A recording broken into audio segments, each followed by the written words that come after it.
पूरा देश कोरोना से लेकर चीन तक सबसे लड़ रहा है और गांधी वाड्रा परिवार अपनी पार्टी से। मौजूदा वक्त कांग्रेस के लिए बिल्कुल भी अच्छा नहीं है। एक तरफ बिहार का चुनाव है जहां रणनीतियां तय नहीं हो पा रही हैं, तो दूसरी ओर राजस्थान का संकट। ऐसा नहीं है कि कांग्रेस को राजस्थान के सियासी उथल पुथल के बारे में कोई खबर ही न हो। कांग्रेस को बखूबी मालूम था कि राजस्थान की सरकार में उठापटक हो सकती है और इसीलिए उसने अपनी सारी ताकत झोंक दी कि मध्य प्रदेश की तरह राजस्थान में कुछ ऐसा न हो पाए। ज्योतिरादित्य सिंधिया ने जो मध्य प्रदेश में किया, उसका पूरा डर कांग्रेस को राजस्थान में भी था, लेकिन ये कांग्रेस की उस वक्त की सावधानियां ही थीं कि वे राजस्थान का किला बचा ले गई। कांग्रेस राज्यसभा चुनाव के बाद बिल्कुल इत्मीनान से बैठ गई कि अब राजस्थान में कुछ नहीं होगा। राजस्थान की सरकार जब अपना कार्यकाल पूरा कर लेगी, कांग्रेस का यही सुकून उसकी गले की हड्डी बन गया। राजस्थान में वो सब कुछ हो रहा है जिसका डर कांग्रेस को राज्यसभा चुनाव के वक्त सता रहा था। सचिन पायलट, ज्योतिरादित्य सिंधिया, दोनों ही नेताओं का वर्चस्व है जिनके रहने या न रहने से बहुत फर्क पड़ता है।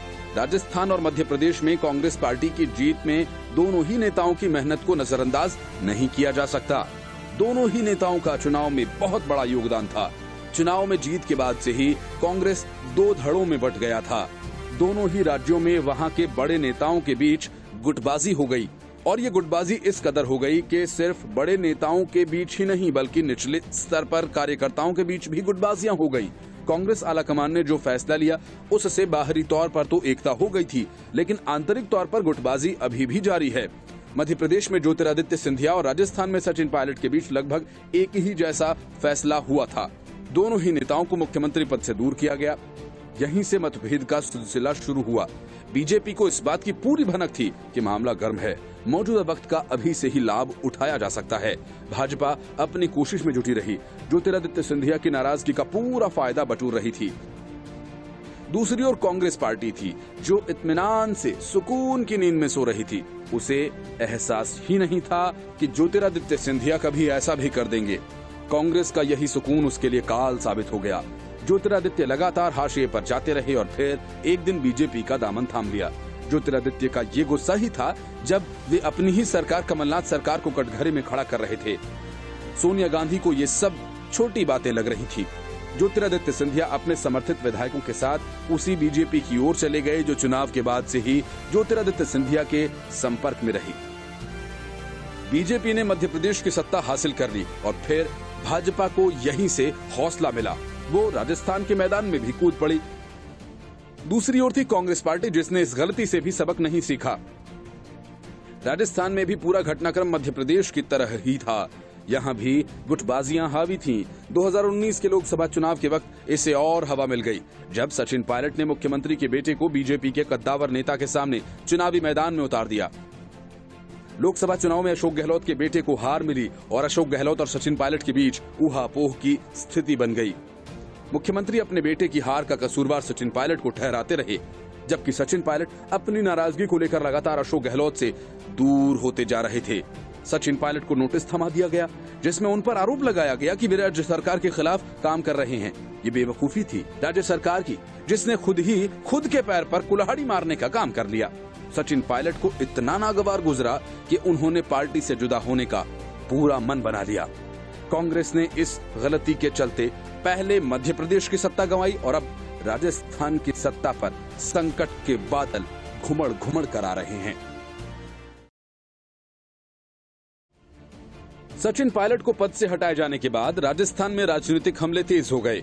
राजस्थान के उप मुख्यमंत्री सचिन पायलट की पत्नी और जम्मू कश्मीर के पूर्व सीएम फारूक अब्दुल्ला की बेटी सारा पायलट ने सीधे गांधी वाड्रा परिवार पर तीखा हमला कर डाला। उन्होंने कई सारे ट्वीट कर राजस्थान कांग्रेस सरकार और कांग्रेस पर हमला किया। सारा ने ट्वीट में लिखा कि कांग्रेस में रहना मतलब गांधी परिवार और गहलोत के तलवे चाटना। वो हमें मंजूर नहीं है। परिणाम चाहे कुछ भी हो, लेकिन शेर ने जंगल में हड़कंप मचा रखा है। जय जय पायलट। इसके पहले सारा ने ट्वीट कर कहा था कि बड़े बड़े जादूगरों के पसीने छूट जाते हैं जब हम दिल्ली का रुख करते हैं। सहन करने की हिम्मत रखता हूं तो तबाह करने का हौसला भी। मैं दावा करता हूं गहलोत सरकार अल्पमत में है। कितने लोग मेरे समर्थन में हैं। दिल दिया है जान भी दूंगी सचिन तेरे लिए।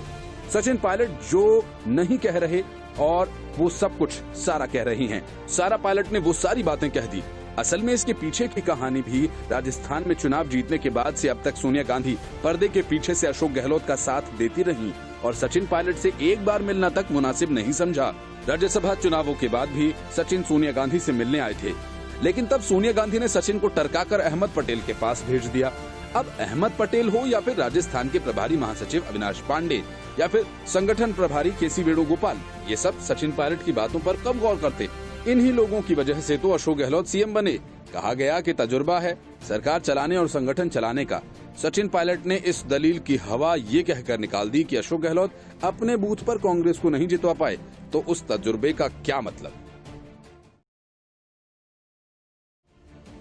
झारखंड में कांग्रेस को ऑपरेशन लोटस का डर सताने लगा तो कांग्रेस प्रदेश अध्यक्ष रामेश्वर उरांव ने बीजेपी पर विधायकों की खरीद फरोख्त का आरोप लगा दिया। कांग्रेस के इन आरोपों का बीजेपी ने करारा जवाब दिया और कांग्रेस को अपना घर संभालने की नसीहत दे डाली। बीजेपी के प्रदेश अध्यक्ष दीपक प्रकाश ने कहा, कांग्रेस पहले अपने घर को संभाले। उन्होंने कहा कि कांग्रेस को अपने विधायकों पर ही विश्वास नहीं, इसलिए डॉक्टर रामेश्वर उरांव इस तरह का अनाप शनाप बयान दे रहे हैं। बीजेपी अध्यक्ष ने कहा कि वैश्विक महामारी कोरोना से लड़ाई में राज्य सरकार असफल साबित हुई, इसलिए लोगों को दिग्भ्रमित करने के प्रयास के तहत इस तरह के आरोप लगाए जा रहे हैं। दरअसल झारखंड प्रदेश कांग्रेस अध्यक्ष रामेश्वर उरांव ने आरोप लगाया कि बीजेपी की ओर से पार्टी के 4 विधायकों को खरीदने की कोशिश की जा रही है। रामेश्वर उरांव ने कहा कि इन विधायकों को बीजेपी अपने पाले में करने की मुहिम चला रही है। उन्होंने बताया कि कांग्रेस के विधायकों को पद और पैसे का प्रलोभन दिया गया है। इस बात की जानकारी खुद उन विधायकों ने उन्हें दी है। कांग्रेस अध्यक्ष रामेश्वर उरांव ने बताया, इसकी जानकारी उन्होंने पार्टी के प्रदेश प्रभारी आरपीएन सिंह को भी दे दी है। प्रदेश कांग्रेस कमेटी के प्रवक्ता आलोक कुमार दुबे ने कहा कि बीजेपी पूरे देश में लोकतांत्रिक मूल्यों के हनन में जुटी है। उन्होंने कहा कि जब जनता ने बीजेपी को खारिज कर दिया तो वे धन बल और केंद्रीय जांच एजेंसीज का दुरुपयोग कर रही है।